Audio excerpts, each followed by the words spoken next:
Harry was jolted awake by the shrill phone ring on the nightstand. He groaned and fumbled for it, squinting at the screen to see Charlie's name flashing.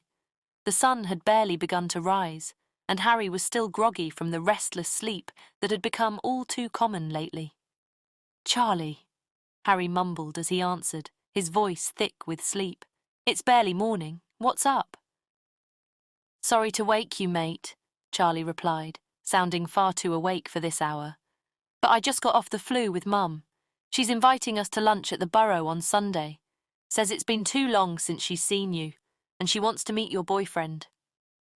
Harry's heart skipped a beat at the mention of the Burrow and meeting the Weasleys in full force, especially with Andrew involved. He sat up in bed, rubbing a hand over his face as he tried to shake off the last remnants of sleep. "Lunch at the Burrow?" Harry repeated, his mind already racing with potential complications. "Charlie, you do remember that Andrew's a muggle, right? He doesn't know about magic. We can't exactly bring him to the Burrow without a lot of explaining." There was a brief pause on the other end of the line before Charlie responded.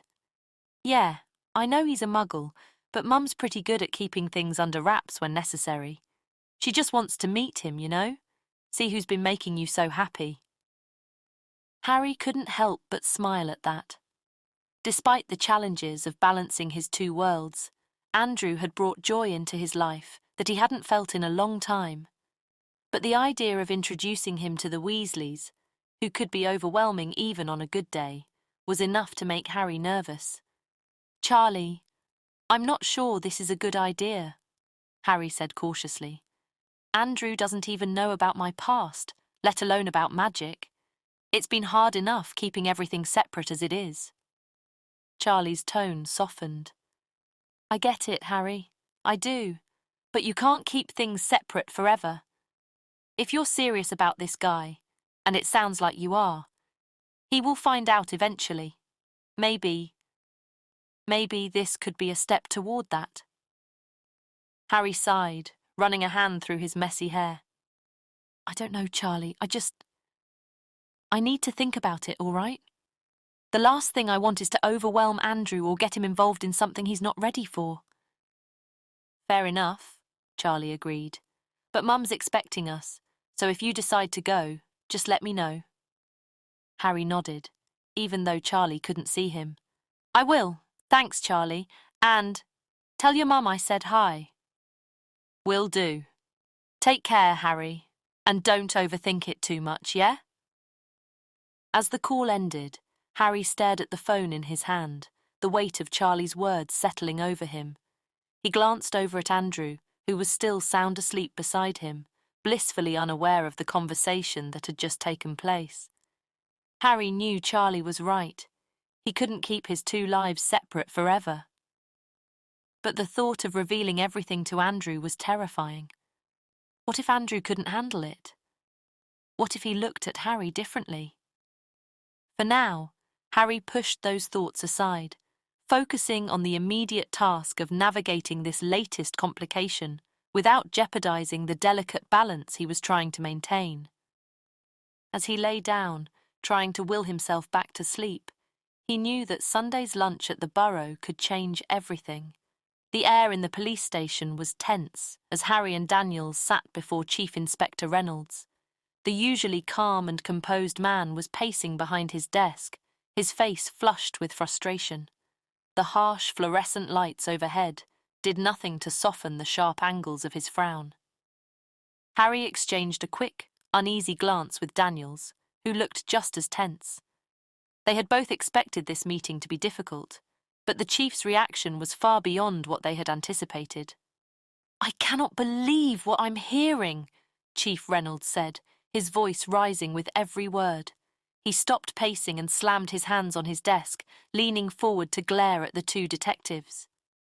"Disappearing robbers? A kidnapping with no evidence? Are you two seriously trying to tell me these criminals just vanished into thin air?" Harry kept his expression neutral, though inside he felt a knot of anxiety tightening in his stomach. They had been careful with their report, sticking to the facts and avoiding any mention of magic. but it was clear that the chief wasn't buying it. "Sir, I know how it sounds," Harry began, trying to keep his voice steady, "but we're just reporting what we saw. There were no signs of forced entry, footprints, or physical evidence. It's like they were there one moment and gone the next." "Like magic?" Chief Reynolds snapped, his eyes narrowing. Harry's heart skipped a beat, but he maintained his composure. "We're not saying that, sir. We're just stating the facts. We've reviewed the scene multiple times, and nothing suggests how they pulled this off." Reynolds let out a frustrated growl, pushing himself off the desk and resuming his pacing.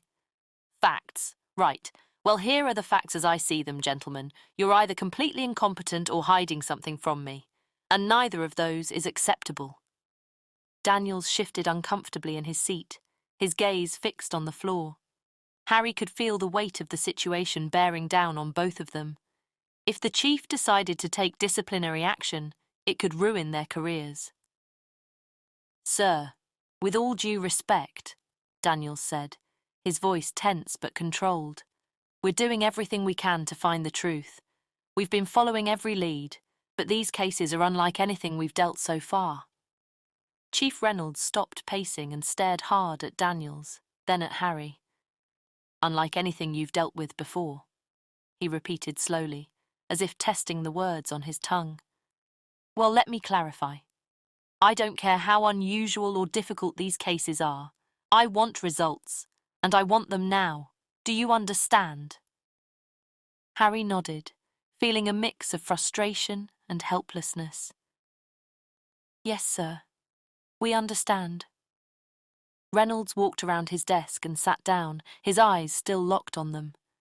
"Good, because if you don't start finding real clues, actual tangible evidence, I'll have no choice but to reconsider your positions here. Am I clear?"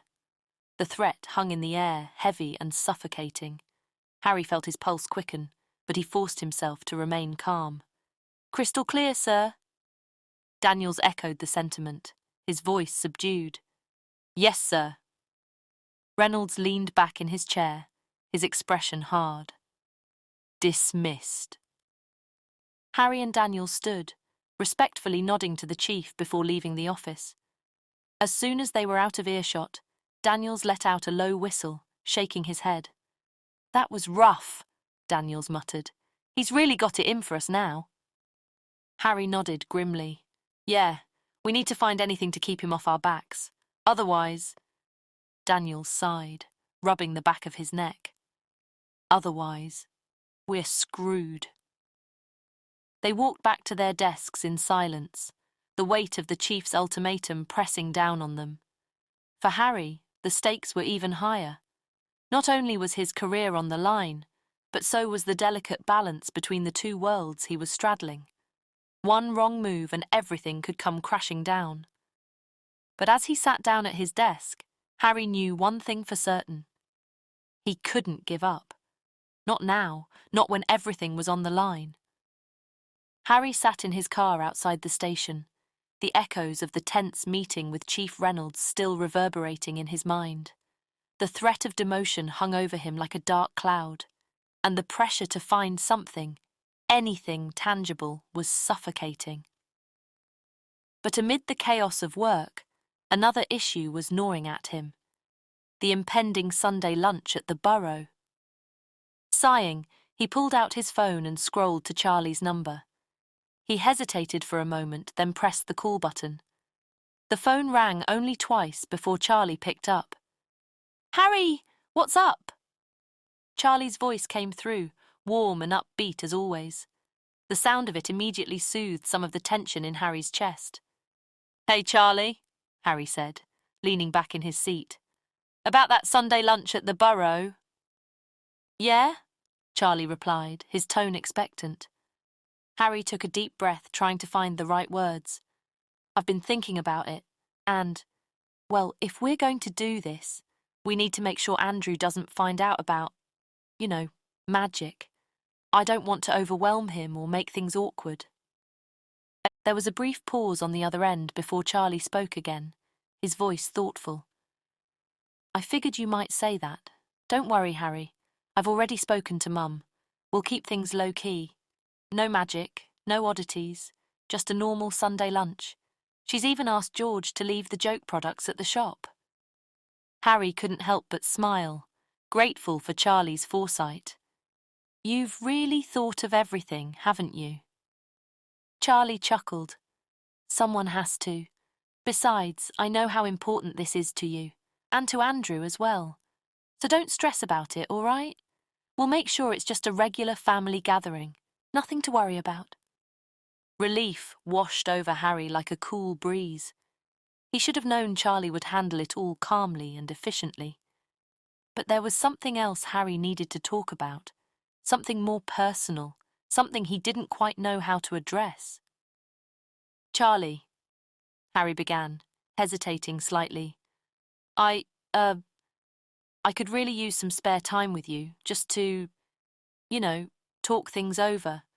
Everything's been crazy lately, and I could use a friend. Charlie's voice was warm when he responded. Harry, you know I've always got time for you. Always. Just name the place and the time, and I'll be there.